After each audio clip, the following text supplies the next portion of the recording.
um dia estamos aqui firmes e fortes com o nosso programa A Hora do Enem pela TV Escola. E é para dar aquela força para você. Comemoramos o Dia Nacional do Bumba Meu Boi, uma das festas folclóricas mais populares do Brasil. E por esse motivo que o Bumba Meu Boi, em 2012, passou a fazer parte do patrimônio cultural do nosso país, conforme a atribuição do Instituto de Patrimônio Histórico e Artístico Nacional, o IPHAN. E no programa de hoje vamos conversar com o professor de Educação Física, André Fernandes, que vai falar sobre exercício e atenção. E assistir também a teleaula do dia apresentada pelo Lande Vieira, uma super aula de física abordando sobre mecânica. E você vai ter ainda um bate-papo no final do programa no quadro Uma Janela para o Enem, com a presença muito especial e inspiradora de estudantes como você. Hoje é o dia do estudante de medicina Ítalo de Moraes, falando de Vitória, Espírito Santo. Então fique ligadinho porque tá na sua hora, a hora do Enem. E na conversa de hoje nós vamos falar de um assunto que parece ser bobo, posição de cabeça. E eu vou receber o professor de Educação Física, André Fernandes. Tudo bem, André? Bem-vindo novamente aqui na hora do Enem. Oi, Tati, como é que tá? Como é que vão todos, né? Para mim, um prazer novamente estar aqui com vocês. Prazer é meu. E olha, nós vamos falar sobre posição de cabeça. Queria que você falasse um pouco da importância, porque nos dias de hoje nós estamos justamente muito com a tela de celular, né? Olhando para cima, para baixo, e eu sei que isso é muito importante. Não tenha dúvida, Tati. E o que acontece, né? O celular, por exemplo, que já era muito utilizado pela população, com essa questão da pandemia, aumentou demais a utilização do uso de equipamentos como esse. Então, ainda mais os estudantes, que além do uso social do celular, passaram a ter o uso para estudar, olhando para uma tela de celular. E o que é muito comum as pessoas fazerem? Elas colocam normalmente o celular abaixo da sua cabeça. Colocando ela abaixo, o que você faz? Você projeta a sua cabeça em direção ao celular. Quando você faz isso, você altera a curva natural que você tem na cervical, que é a lordose cervical. Você inverte essa curva. Com isso, você muda todas as estruturas internas. O primeiro sintoma são incômodos ou dores na região cervical. Só que isso se agrava. Isso pode virar uma hérnia de disco. E uma hérnia de disco grave, por exemplo, você pode ter que ser submetido a uma cirurgia, que vai te dar uma série de outros problemas. Então, qual é o ideal? Primeiro, colocar a tela na altura dos seus olhos, ou seja, que você não tenha que mudar o seu posicionamento da cabeça. Hoje existe uma série de suportes que você pode colocar para preservar o alinhamento da sua coluna.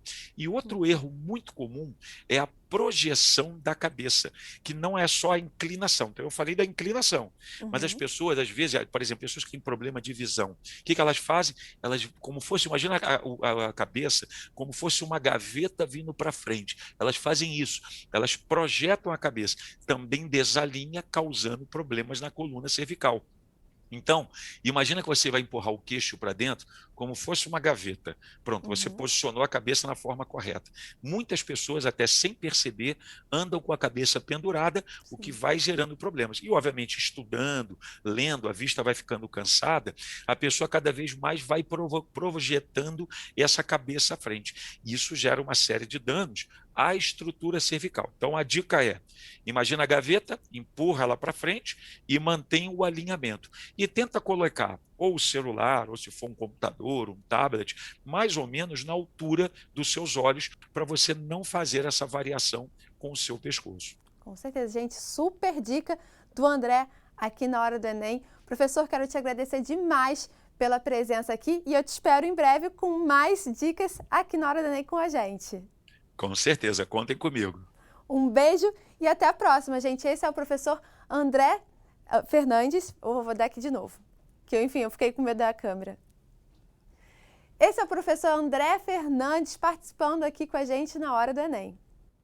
O nosso curso de apoio e revisão intensiva, que reforça o conteúdo que você assiste aqui na Hora do Enem, está disponível para todo o Brasil.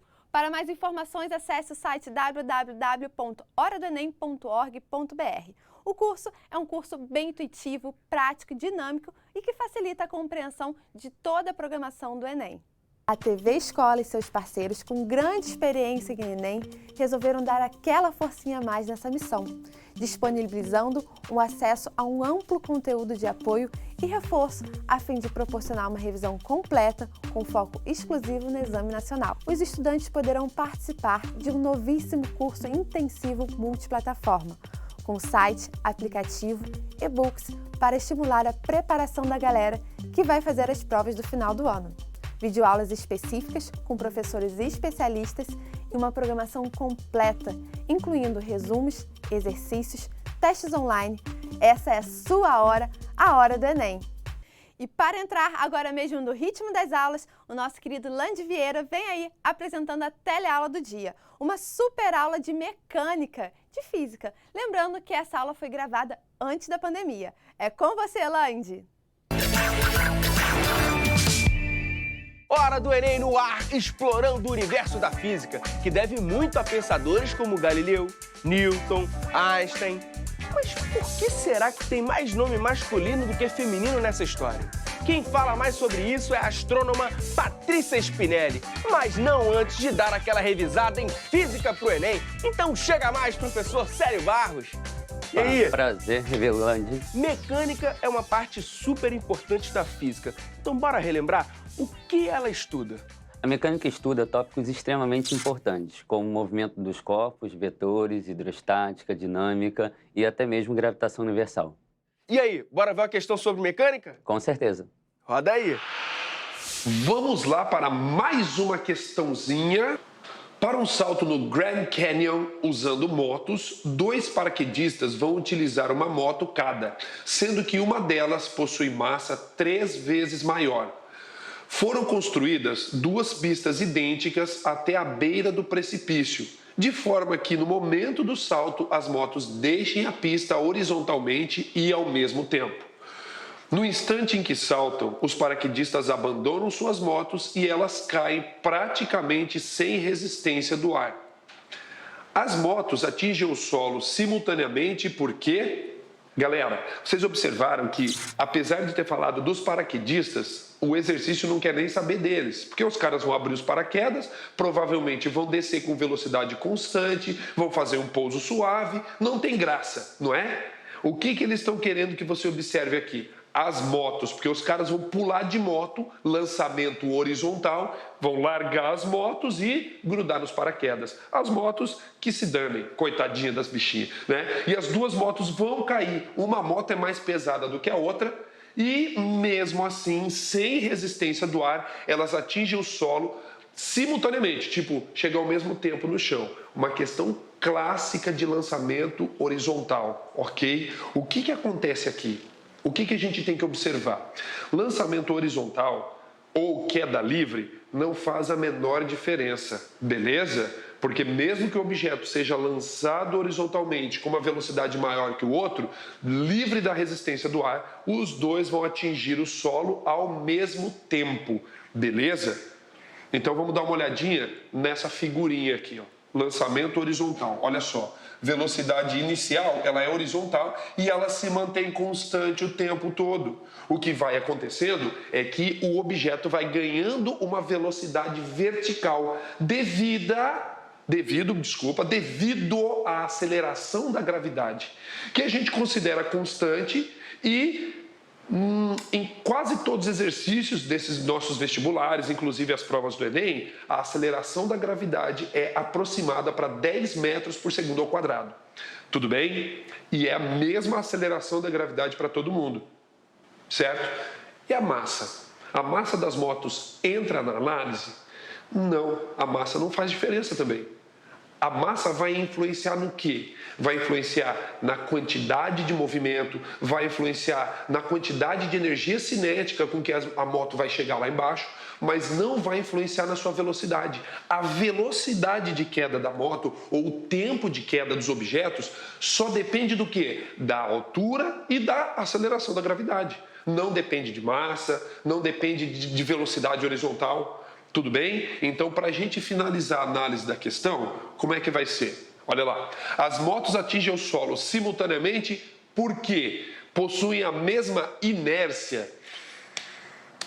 O que é inércia mesmo?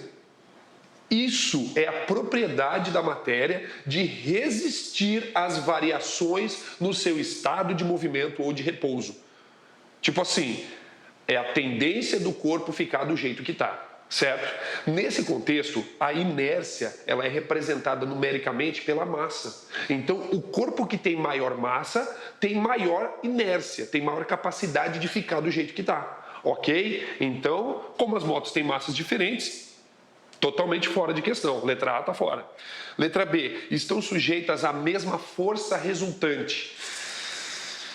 Força resultante é a segunda lei de Newton, que diz que todo corpo que está sujeito à ação de uma força resultante não nula adquire uma aceleração proporcional a essa força, na mesma direção e no mesmo sentido. Mas é claro, dependendo da sua massa. Beleza? Então a moto mais pesada está sujeita a uma ação de força resultante maior do que a moto mais leve. Beleza? A moto mais pesada tem mais massa, então tem mais força-peso, que é o resultante. Certo? Então não, está errado a letra B.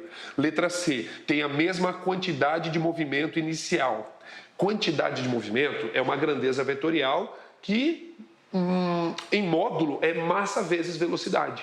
Beleza? Então, quando o corpo de massa M possui velocidade, então ele tem uma quantidade de movimento. Ele não falou nem sobre as velocidades das motos no instante que eles dois vão saltar. Então, aí a gente não pode afirmar sobre a mesma quantidade de movimento, até porque se as duas motos tivessem sido lançadas com a mesma velocidade, a quantidade de movimento também depende da massa. Então, está errado. Letra D, adquire a mesma aceleração durante a queda. Opa, olha só. Que aceleração que estão submetidas as duas motos? Isso mesmo, a aceleração da gravidade. Então, as duas motos estão caindo pela mesma aceleração da gravidade. Então, a letra D é a verdadeira, certo? Mas só para confirmar, letra E, são lançadas com a mesma velocidade horizontal. Então, ele não falou.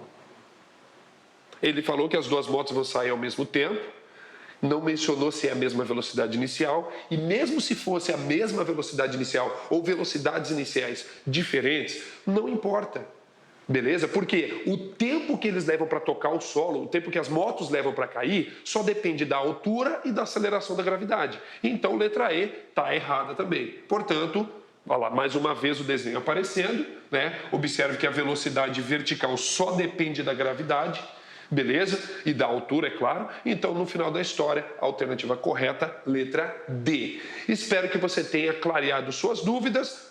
Um beijo no seu cérebro. Adeus. Valeu, professor Carlos Plaça. Muito obrigado. Esse é o tipo de questão que não requer cálculos, só conhecimentos teóricos. Como se preparar?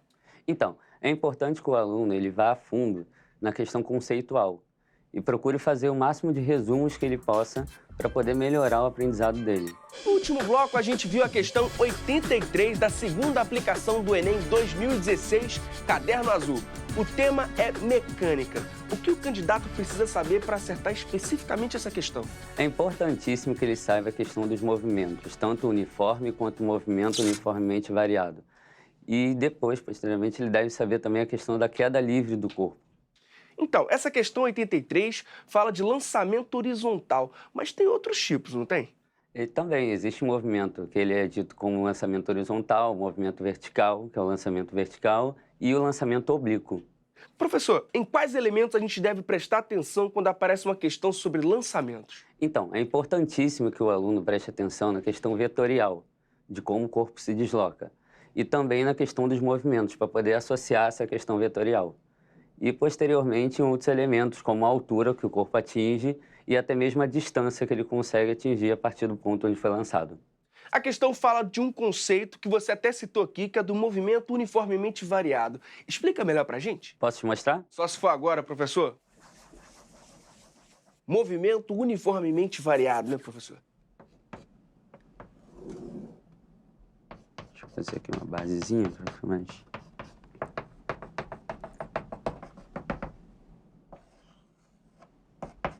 Então, aqui temos um desenho que ele, na verdade, foi um experimento realizado por Galileu, para poder comprovar como acontece essa queda dos corpos. né? Exatamente ligada a essa questão, que é a questão do Enem, que foi mencionada. Aqui a gente tem um corpo, né, que ele vai ser lançado em queda livre, né? Quando esse corpo aqui ele é lançado horizontalmente, acontece dele estar sujeito simultaneamente a dois vetores, que é o vetor velocidade horizontal e a gente tem um vetor velocidade que ele é vertical. O vetor ele é sempre representado com uma setinha em cima, né? Então, Galileu comprovou que esses dois corpos eles chegariam ao solo ao mesmo tempo. Isso significa que o movimento que é horizontal, de velocidade horizontal, ele não interfere no movimento de velocidade vertical. E temos algum distrator naquela questão que pode complicar a vida do candidato? Com certeza, Lange. Eu acho que o principal distrator daquela questão, sem dúvida, é a massa. A massa confundiu o candidato, porque ele diz que tem duas massas diferentes naquela questão.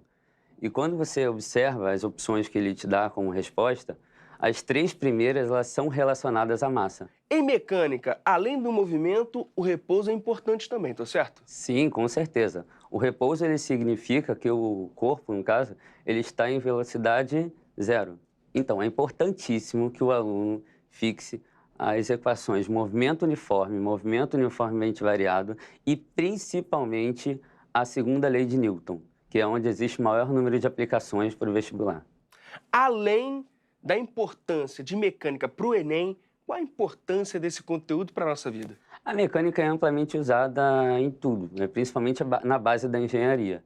E também no nosso dia a dia, em coisas extremamente simples, como varrer uma casa, ou escovar os dentes, ou até mesmo trocar um pneu. Uma das aplicações que eu mais gosto é relativa aos parques de diversões. Peraí, como assim parque de diversões, professor?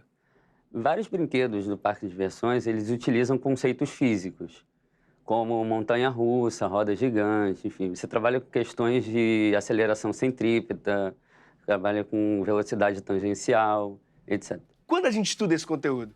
Esse conteúdo geralmente é estudado no primeiro ano do ensino médio. E se a gente quiser saber um pouco mais sobre isso? Eu adoro muito vídeos, né? Então eu recomendo o QG do Enem, que é excelente, e um canal que eu sempre recomendo, que é o Me Salva. A didática deles é ótima. QG também é parceiro nosso aqui. Professor, muito obrigado. Prazer, Lange. Mesmo pela presença. Eu que agradeço. Valeu mesmo. Obrigado. Volte sempre. Tá sabendo que o número de mulheres na física é de apenas 20% e que desse total só 5% ocupam altos cargos? A nossa convidada de hoje participa de um projeto para virar esse jogo. É a astrônoma Patrícia Spinelli. Seja bem-vinda. Obrigada. Patrícia, como está a participação das mulheres na física? Bom, o número de mulheres na física e nas carreiras das ciências ditas exatas, as ciências duras, é muito baixo, né? Ele beira 20%, mas dependendo de como a gente olhar as diferentes áreas do conhecimento, ele pode ser ainda inferior. Por exemplo, nas carreiras da engenharia elétrica, engenharia de computação, esse número pode ser em torno de 10%. Tem até uma sigla que está sendo muito utilizada internacionalmente, que é STEAM, que é Science, Technology, Engineering e Mathematics. Então, ciência, tecnologia, engenharia e matemáticas para tratar desse problema, né? Porque não é um problema só da física, é um problema dessas áreas ditas mais duras. Então, é uma representação baixa das mulheres. Dentro desse contexto, como foi a sua experiência? Para poder me tornar uma astrônoma, eu fiz a faculdade de física, depois eu fiz o meu mestrado também, né, dentro da faculdade de física, mas já fazendo uma pesquisa na área da astronomia, que é uma área do conhecimento da física, para depois fazer o meu doutorado. E ao longo da minha carreira, quando eu entrei no curso de física lá em Porto Alegre, na Federal do Rio Grande do Sul, eu percebi que tinha alguma coisa estranha. Não sei, a gente sente um desconforto. Eu não estava muito ciente dessa questão da baixa representatividade das mulheres. Mas, por exemplo, quando eu fazia a disciplina de equações diferenciais no terceiro semestre, era uma turma de 60 alunos e tinha só eu e uma colega. Então, assim, é um pouco estranho a gente entrar numa sala, né, onde 58% dos estudantes são homens e só eu e uma colega éramos mulheres. Existem problemas, às vezes, também dos próprios professores desacreditarem que as mulheres são capazes, mas eu acho que isso, com o tempo, está sendo amenizado, né? Mas, realmente, não, assim, a situação onde a gente mais se sente confortável é quando a gente se sente representado. E o seu projeto Dia das Meninas contribui para uma maior participação das mulheres na física?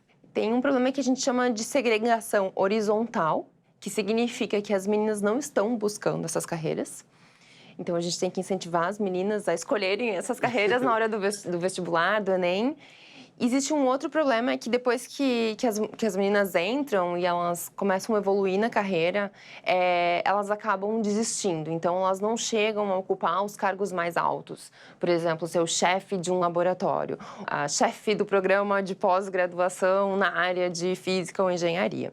Então, a gente está tentando incentivar as meninas, né, vindo no museu, conhecendo outras mulheres, outras pesquisadoras, né, que estão na posição de liderança para elas, porque essas mulheres pesquisadoras, professoras universitárias, sirvam como modelo para essas meninas. Então, essas meninas precisam conhecer que as mulheres existem e também fazer com que as meninas possam experimentar atividades práticas de física, de astronomia, montar telescópios, fazer brincadeiras, jogos, cálculos. Aí, além do Dia das Meninas, que acontece uma vez por ano lá no Museu de Astronomia, a gente também tem o projeto Meninas no Museu. Elas passam conosco durante todo um ano. Elas, cada 15 dias, elas vêm no museu e aí elas também recebem informação em vários tópicos, né, das ciências exatas, astronomia, ciências afins, geologia, outras coisas que elas tenham interesse nessa área das também ciências exatas e da Terra também. Super legal.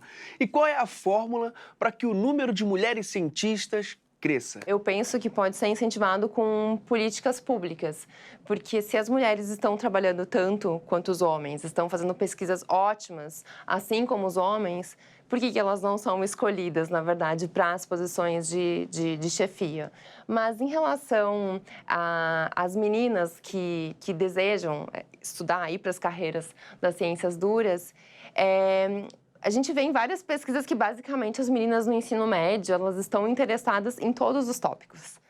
Mas, na hora de elas optarem por uma profissão, por algum motivo, elas acabam optando por profissões ditas femininas, que relembram o cuidado. Por exemplo, a enfermagem, a pedagogia, a psicologia. Isso, na verdade, é um problema cultural, é um problema social. Mas tem países que é diferente. Então, um exemplo feliz é a Bolívia e a Venezuela. Então, nesses países, tem muito mais mulheres do que homens, né? Eles têm uma porcentagem eles têm uma situação ou de equidade ou até de 60% de mulheres nos institutos. Legal. Então, para ver como isso é uma coisa que se constrói, né? Pelo visto, a astronomia precisa estudar muito e muitas áreas do conhecimento, né? As disciplinas mais recorrentes vão ser de física e de matemática, alguma coisa de química também. Mas quando a gente vai para a vida real, para a vida de um profissional que está ali observando o universo e tem que interpretar esse universo, a gente vai usar muito computação, ou seja, não existe astrônomo que não goste de ciências da computação. Não existe hipótese de não gostar de computadores, né? Porque apesar dos dados serem recolhidos por telescópios, a gente faz a análise da imagem. E essa análise de imagem requer que a gente tenha muito conhecimento de programação. E não basta ficar olhando para o céu? Não basta só essa parte romântica, né? Depois, eu acho que são habilidades importantes, né, para ser um astrônomo, dominar diferentes idiomas, sobretudo o inglês, né? E para o pessoal que está do outro lado da telinha, que está louco para resolver essas equações e saber um pouco mais sobre física e astronomia, qual é a dica? Eu recomendo o Facebook do Museu de Astronomia, que tem bastante atualizações na área. Também tem um site em português que chama Portal do Astrônomo. Então, esse também está sempre sendo atualizado com as descobertas mais recentes, né, que são veiculadas. Também o pessoal pode procurar a página da Sociedade Astronômica Brasileira. Lá também tem algumas informações de como se tornar um astrônomo, de quais são os eventos. Também cursos para professores também são divulgados lá, né, os professores que têm mais interesse em se aprofundar na astronomia. E para as meninas que ficaram interessadas pelo Dia das Meninas, como fazem para participar? Bom, o Dia das Meninas acontece em março de cada ano e a gente faz transmissão ao vivo dos debates. Para fazer as oficinas práticas, né, tem que estar no Rio de Janeiro, infelizmente, lá no museu. E o projeto das Meninas no Museu, que é um projeto contínuo, a gente também tem um blog. Então, as meninas do projeto, elas escrevem bastante. E também tem uma página muito ativa, que é do pessoal da Universidade Federal do Rio Grande do Sul, que chama Meninas na Ciência.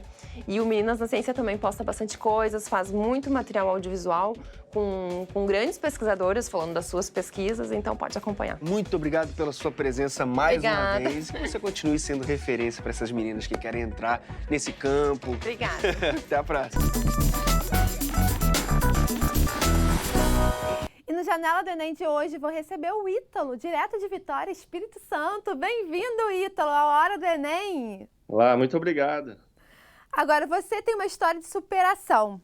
Queria que você Sim. contasse um pouquinho pra gente. Olha só, a minha história é que eu saí do ensino médio após uns 7 anos e decidi tentar medicina. Eu já tinha uma faculdade de administração, uma graduação, né?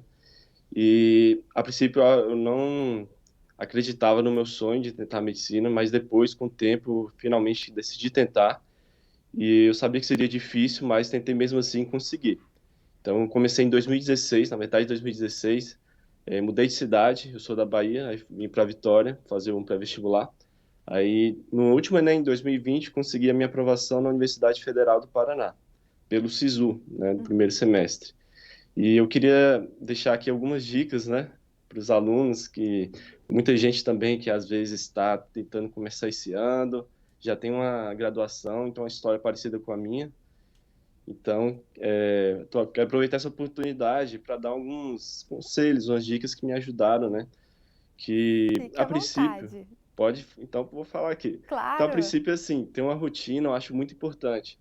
Principalmente agora nessa época de pandemia, muita gente estudando em casa, né?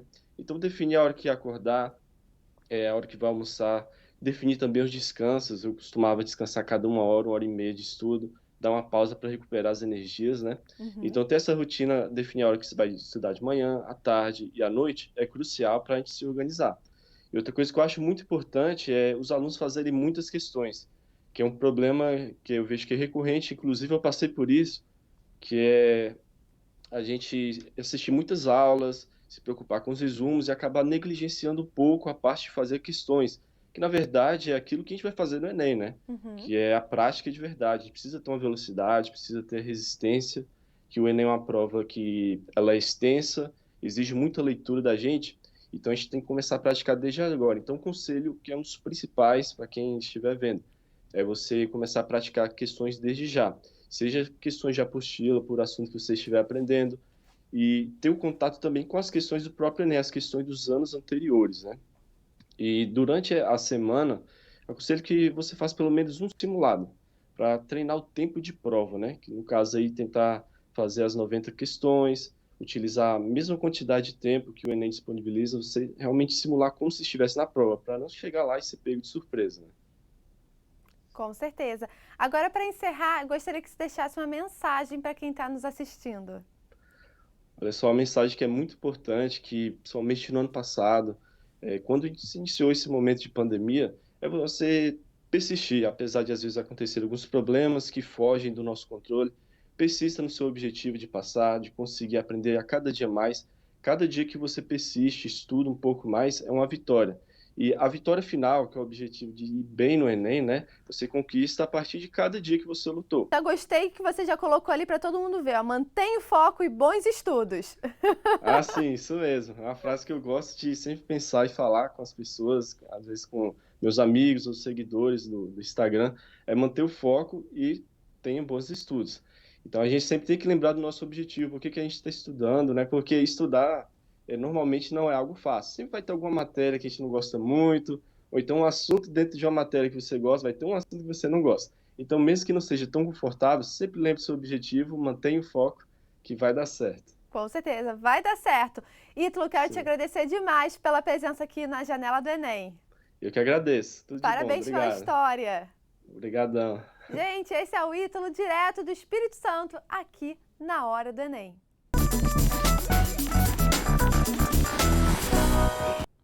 E a Hora do Enem está chegando ao final, mas antes de me despedir, vale reforçar aquela velha dica sobre ansiedade. Respiração é tudo. Estamos também com o nosso WhatsApp da Hora do Enem para dar sugestões, tirar dúvidas e participar conosco aqui da quadro Janela do Enem. Será uma honra receber você aqui contando a sua história. Marque a gente também nas redes sociais pela hashtag Hora do Enem, @TatianaDângelo e @TV Escola. E para maiores informações sobre o curso intensivo multiplataforma, acesse o site agora mesmo, porque é hora de você ter confiança, é hora de se comprometer consigo mesmo, é hora de estudar. Confie e tenha muita fé. Aproveite também a sua família, amigos, e lembrando sempre do distanciamento social, máscara e o uso de álcool, pois essa é a sua hora, a hora de se cuidar. E estamos juntos amanhã com mais um momento Hora do Enem aqui pela TV Escola. Um beijo e até mais. Bons estudos!